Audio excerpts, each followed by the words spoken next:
This is the Retirement Solution Podcast with financial advisor John Hicks, founder of J. Hagan Capital. And I'm Heather Branch here with John to talk about things you can be working on now to better prepare for your financial future. RetirementSolutionRadio.com is where you can begin your own conversation with John and his team about your savings plan. Start that conversation and start getting some answers. So many of us are seeking answers for so many different things in life. And one of the answers to the question that we might still be asking with a puzzled look on our face, why so expensive? Everything in the world, it seems lately, why so expensive? Absolutely. Well, it's all because of COVID, right? Everything's expensive only because of COVID. I've heard that used as a reason for almost everything. Right. It's like, that was 4 years ago, guys. You really have to take a pause and just say, hold on, when did that happen? Right. 2020. That's right. 2020. No, they're hanging on to it. You know who's really hanging on to it? Contractors. Kyle and I are working on retiling our bathroom. Ooh-wee. That's all I'll say about that. Ooh-wee. Okay? And if you were looking to, something that we were talking about earlier is the idea of things that we think about that get us through the cold winter days, the long winter days. Start thinking about some vacations.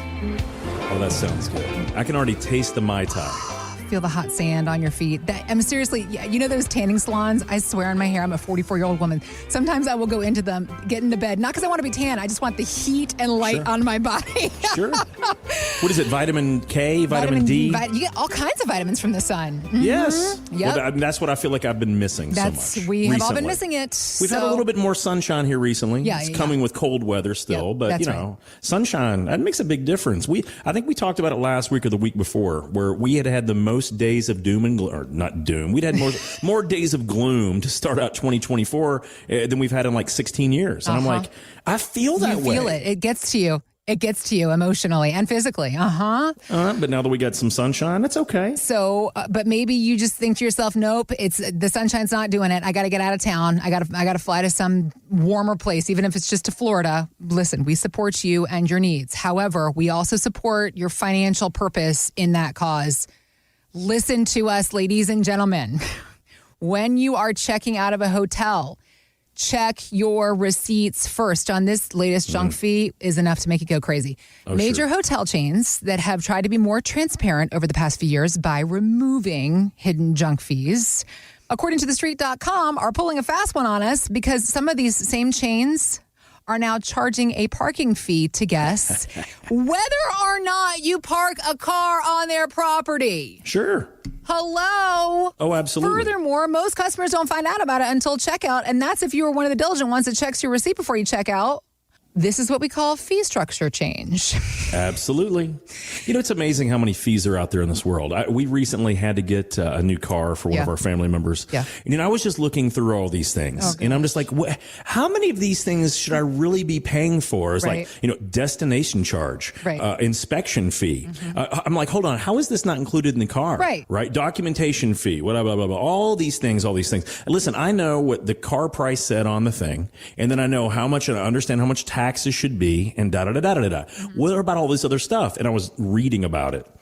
And the average car sale, you will pay 8 to 11% more than whatever you negotiate on that car because of all the fees on the inside of it. How nutty is that? Crazy. And when you look at it as a percentage, because that's obviously a high ticket item, tens of thousands of dollars. Right. But when you look at something like a hotel, you don't realize that you probably should have paid $99. Instead, you pay $140. Yeah. That's 50% more. I mean, that's flat out egregious. And it's not like it's going to the housekeeper, like the lovely housekeeper that's cleaning your room. No. Right. It's going to the big guys up at the corporate office. And that's not including the fact that you got one of those little mini cans of Pringles that you paid for downstairs for $7. $7, and you get them for like 25 cents, when you go to Costco or whatever and get the big pack. I know. So anyway, hey, I get it. Everyone's got to make some money somewhere. Right. I just don't think they get to get it all from just me. Well, in this case, charging you for something that you're not even doing, charging you for parking a car on property when you are not parking your car there. That is like, that's awesome. So frustrating. Also smart on them. If it's working for them, listen, we can only be so mad. The idea, though, The idea, though, that's ridiculous, of what we pay on our own money, that really, I mean, it gets personal when you when people find out, when people go through a fee x-ray process at J. Hagan Capital. I'm sure you've witnessed it. Somebody says, I've been working with this guy for however many years. We pay very low fees. And then you say to them, actually, you're paying out $20,000, $30,000 a year in fees, and their face goes white. You feel like you've been robbed. You're being lied to. Yeah. The thing about it is it's not just about advisors. Our 401ks, our employers, it's like save to your 401k, right? And fee structure changing. Is this something that can happen and year in, year out, and whenever the banks want it to, or whatever the financial institution that we have a 401k with, or any investment with? Is this something that can change at any time? All the time. You know, it was interesting. So the guy that kind of created the concept of the 401k, I can't remember, it was the 1970s. His name was Ted Benna. And we've talked about him on the show in the past because he created this concept because he was like, And originally he was not looking to do some altruistic thing, right? He was looking to say, okay, how can people use the current tax code and put more money away while they're working, especially if companies get rid of pensions or they don't offer very good pensions. That was his mindset. And at the time, it wasn't all just based on mutual funds and only stock investments. It was just a concept.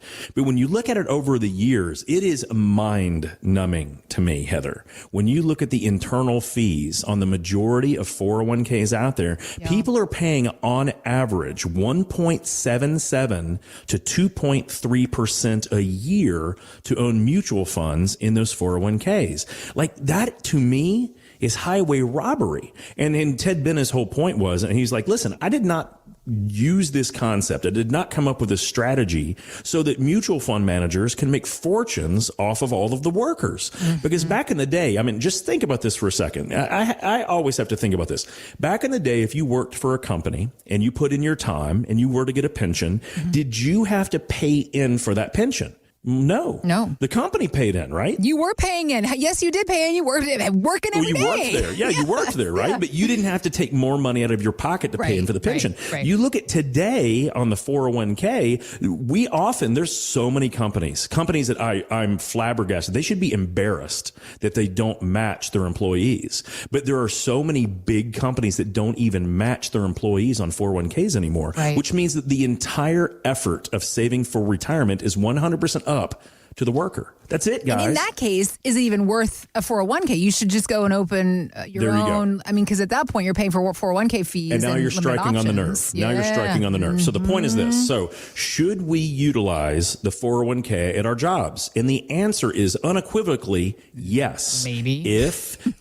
Yes, if they're going to give you any matching money, period. Now, if you have a company that does not give you matching money, then the question comes down to this. Are you going to put more away than $6,500 a year for yourself and a spouse? That's about $13,000 a year. If you're going to put way more than that, then your 401k will often give you more opportunity. I think up to this year, you can put up to $26,000. Don't quote me exactly, but it's over $20,000 that you can put into your own 401k, whether you get any money or not. So as a vehicle to saving money, I think it's exceptional because there are very few places that you can defer taxes for that period of time.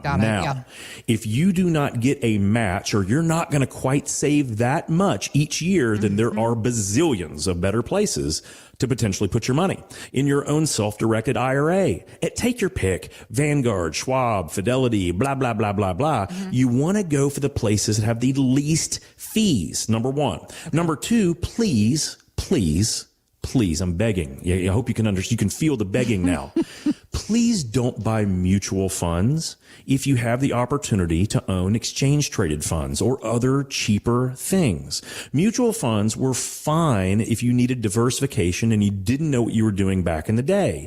But things have changed. They've evolved over the past 20 years. And exchange traded funds from companies like Vanguard and BlackRock, and I know BlackRock, some people has a political connotation. Doesn't matter. They're still the world's largest money manager and they're dirt cheap to own if you understand what you're buying. But Fidelity, Charles Schwab, some of those guys, they actually have exchange traded funds, which are just like mutual funds that are literally fee free to the client. It literally didn't cost you anything. Really? Which is unbelievable when you compare that to mutual funds and 401ks costing 1.7 to 2% a year or more. And I'm reminded of this gentleman that I was talking to. And he said, John, well, I see what you're saying. And I talked to him and he said, I'm going to roll over my 401k. He said, but I've been with my other guy for a long time, and I own an American funds, a whole set of mutual funds, and I paid a commission a long time ago to get in. Well, we looked it up. So about 15 years ago, we decided to go, and he's decided to buy some A-share mutual funds. Fine. He paid a commission up front, and those internal fees should have been lower.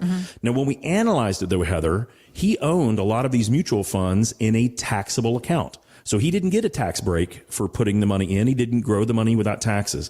When you look at what the cost of owning those American funds, mutual funds in that account are, they not only need to pay the commission up front, he's paying 2.56% a year to own those American funds in that normal account. And he had no idea? He had no clue at all, because all he saw, and I looked it up and I showed him the exact same number that he kept looking at. He said, well, right here, John, it says total fund management fees are only 0.44%. I'm like, that's exactly right. But you own this in a taxable account. So you have to pay income taxes at the individual level for all of the nonsense that they do in that mutual fund. And he said, no, there's no way. I'm like, unfortunately, yes way. This is one of the reasons why they created exchange traded funds, to eliminate a lot of that double taxation or phantom taxation. And he said, you've got to be kidding me. No. So we compared that to 3 other things that we could have done. He could have used a Schwab strategic fund ETF that was 0.21%, Vanguard that was 0.18%, or a Fidelity fund. All of them performed better than that actual American fund last year, and the last 5 years, and the last 10 years, and believe it or not, the last 20 years. And they cost fractionally, literally a tenth of what he's been currently paying. He had this weird look on his face. And like he'd just been robbed. Absolutely. And the point is that at no point was his broker, in my opinion, doing anything wrong when he sold him this 20 something years ago. But to not advise the client from a tax standpoint over the past 20 years, to let him understand what could have been the case, I think that is malpractice, personally. We would never choose to own mutual funds in a taxable account. It just doesn't make sense, because you're going to pay taxes. Oh, and by the way, this gentleman actually paid taxes even though he lost 19% in 2022. That's right. He got a tax bill because of what the mutual fund did over the course of that year on an account that he lost money in. So understanding, it's something to understand about what we're paying in fees, but what are we actually getting? Are we getting good counsel? Are we getting proper advice? Are we getting world-class investments that we know over time will outperform because they're lower cost? But the main thing is that what should we be looking for? Ladies and gentlemen, you should be looking for ways to solve your retirement goals, not the actual investment themselves. Do I think there's anything in the world wrong with American funds? No. But are there dozens or hundreds of other companies that are equally as attractive and cheaper? Absolutely yes. And so the main thing we always have to understand is when we're looking at our fees, it's not about what we pay, it's what are we paying for? What is the relative value, right?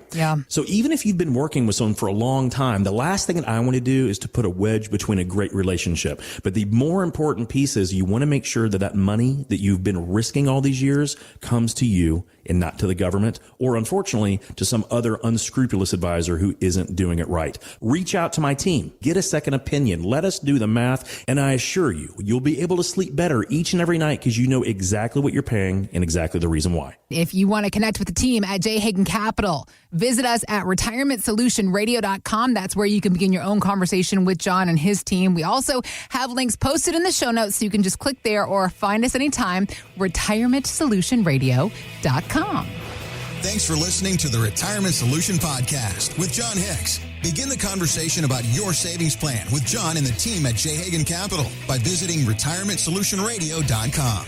Be sure to listen to John's radio show, The Retirement Solution, Saturdays at 8 a.m. and Sundays at 9 a.m. on News Radio 840 WHAS.